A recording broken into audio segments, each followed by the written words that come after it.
How do you assess things so far at this point in the evening?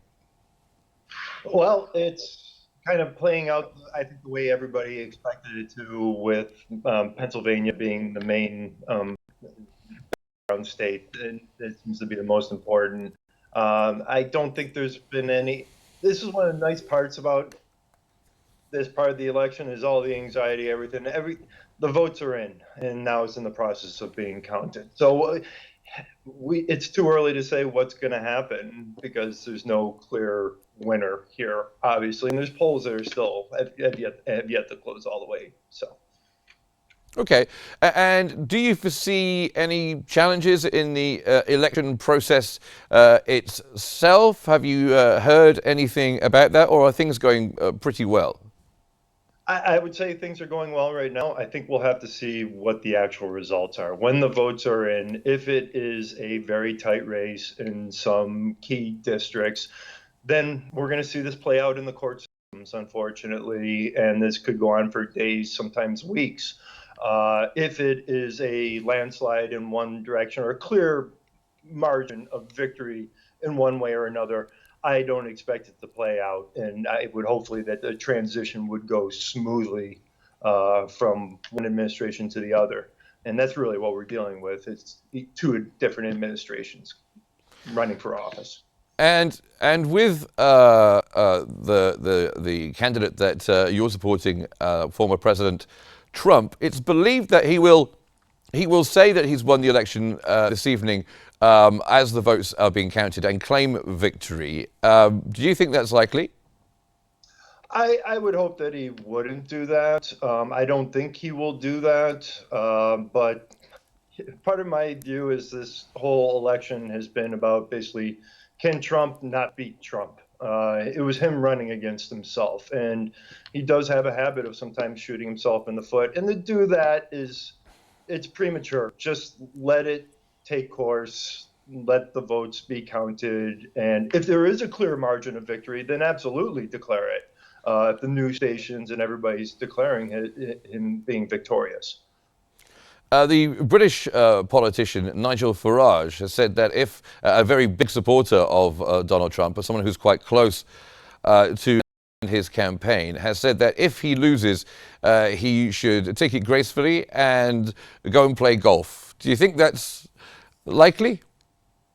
Um, oh, I don't know if that's likely. It will depend how close it is. I don't think it's likely that he's going to, if it's a close race, take it sitting down. And in the same respect, if it was the Democrats who, Kamala Harris, who was behind just a couple points in some serious, in some critical districts, she wouldn't take it. She would put up a fight about this and take it to the courts. But if Trump clearly does, if he does lose, I mean, he's basically said this is his last election that he's going to run to. Look at his age, etc. So I would hope he will take Nigel Farage's advice and go play golf, and then look to the next leader of the Republican Party. Of course, it's very early to tell. He might well be in the White House for the next 4 years. What about the party's strategy post-election? Whoever wins, how might the United States find a way of avoiding unrest post-election? Oh, that's a very good question. Avoiding unrest post-election, um,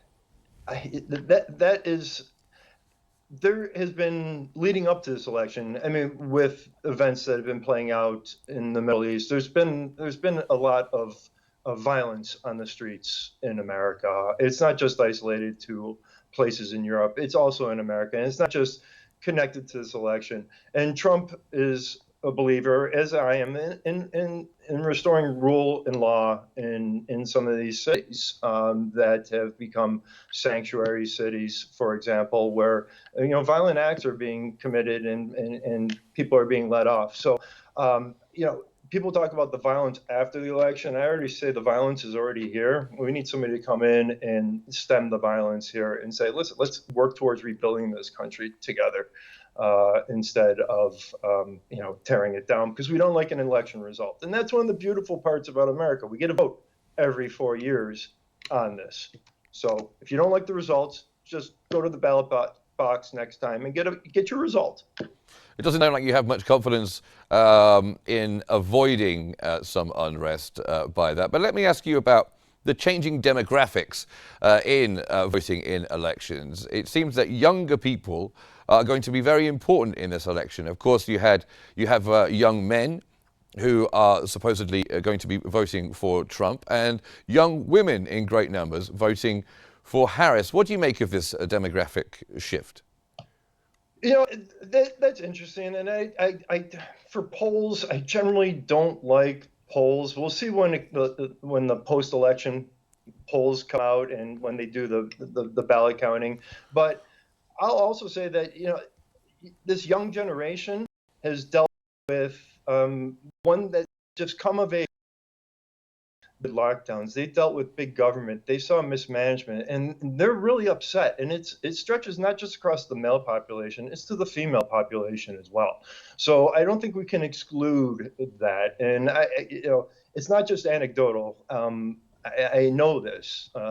So we'll see what happens after the election. But I think there's this age group that's not happy with government overreach, is what they've seen in their lifetime.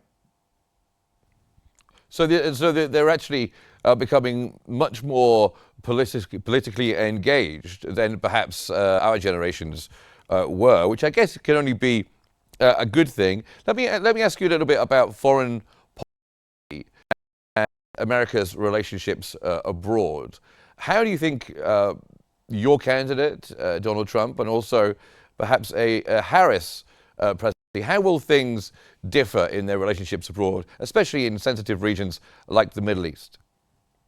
Well, if we look at a Harris campaign or a Harris administration, I think we're going to see more of the same, which is a loss of deterrence in the region. I think they've already signaled that they're going to make some difficult decisions vis-a-vis Israel and support for Israel and pulling away support from Israel.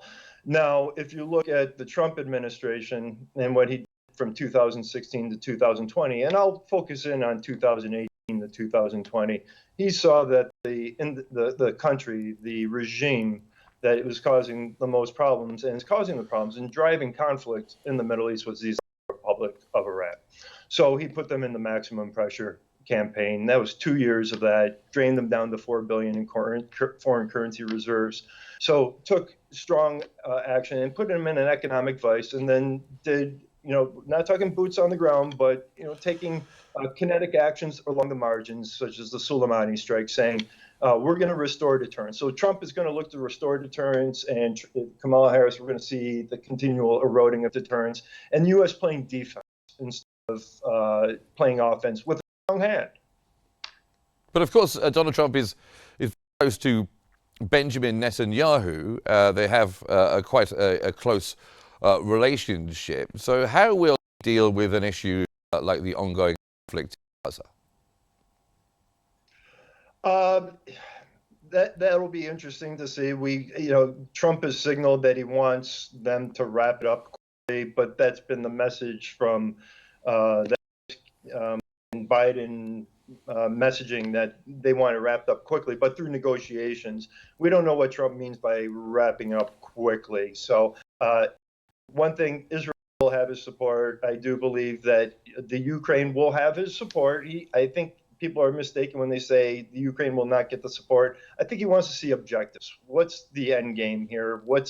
Are we getting involved in what you call mission creep instead of looking at clear objectives, what's obtainable and what can be done? So the United States is dealing with three major players in that axis of resistance, and I'll rank them in order of weakness to most powerful, and that's Tehran, Moscow, and Beijing. So Tehran and Moscow are actively engaged right now, and Beijing is just sitting there watching, and that's a concern for the United States and the next administration as far as Iran goes. And how will Donald Trump's relationship be with Xi Jinping, as you mentioned?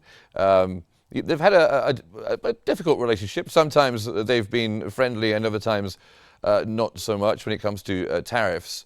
and such like. Well, what do you think that would be like in a Trump presidency? Well, I think Trump understands. And one thing about Trump's foreign policy, it's very, if I can say, it's transactional. We work towards a deal, and it may not be the greatest outcome. It's the best possible deal. And I'm really a particular fan of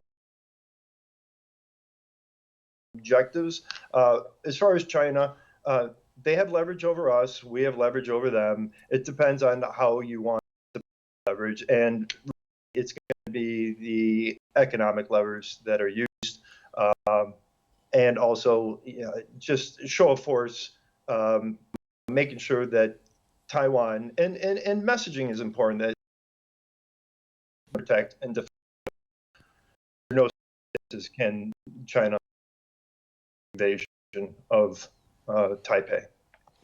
Unless perhaps he sends some love letters to Donald Trump, because when it came to Kim Jong-un, all it took was a few letters, and it seemed they had a pretty nice relationship. Well, see, this is exactly what I'm talking about, the transaction. Now, my question is, if Trump had been there for another 4 years, except for instead of Biden, would he have pivoted back, and was that transactional policy with Kim Jong-un a holding place just to keep them, in a place and say something's done there and focus on the much greater threats, and being the Islamic Republic of Iran, being China, being Russia. But that is one of the problems. He has his transactional foreign policy where it's the art of the deal. That's the book he wrote, and he approaches it as a businessman in many cases. And one of the things that some people have said is that Donald Trump is a serial loser. He didn't win the popular vote in 2016. He didn't win the midterms in 2018. He lost the election in 2020, and there was no red wave in 2022. If he does lose tonight as a Republican, will you be happy for the party to move on and find someone who can win? Yeah, absolutely. Trump is, he absolutely is representing the Republican Party right now, but as far as a conservative, he's by no means a conservative of a runs on the populist type. There are things about him that definitely cater to Republicans, but I personally would like to see the Republican Party get back to some of the more conservative principles. No adding that's a problem for who's a conservative. And that's part of the Republican Party. They're fiscal conservatives. Or they were, at least, before the last presidency. I'm one of them. So I'm speaking from my own Edmund school of conservatism. Both major candidates, have faced intense media scrutiny. With today's political polarization, how do you think we can get back to a situation in the United States where it's more of a leadership race than it is a personality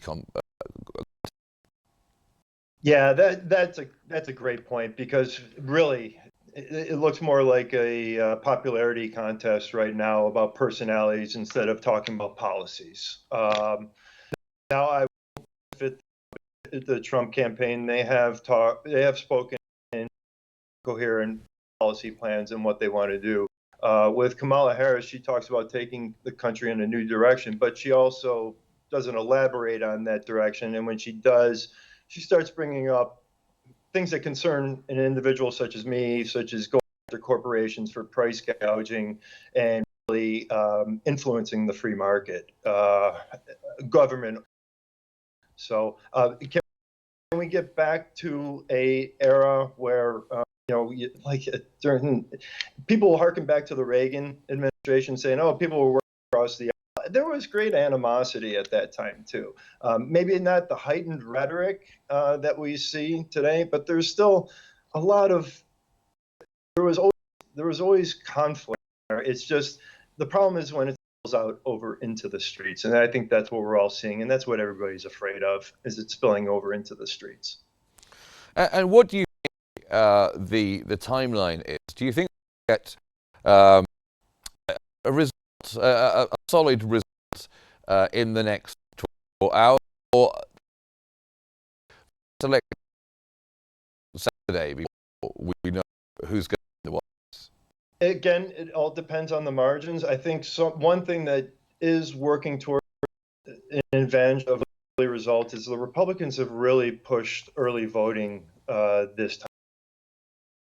It's the first election. Republicans historically have been for the election the day of voting, and that's the way I proceeded. But in this election, the Republicans have outpaced the Democrats in early voting. And so the whole idea was, let's make this too big to rig. Let's get as many votes out there. Let's make sure that we have, because if you put enough votes out there, then people can't start calling Shirley and saying, this state's flipping this way, this state's flipping this way. There's been this concerted effort to, I think, get more Republican votes. There's the Democrat vote who already out early, and people that showed up. So anyway, the last minute chaos surrounding it. Professor Adrian Calamel, thank you very much for joining us. I wish you a pleasant election night. Thank you very much for being on the program.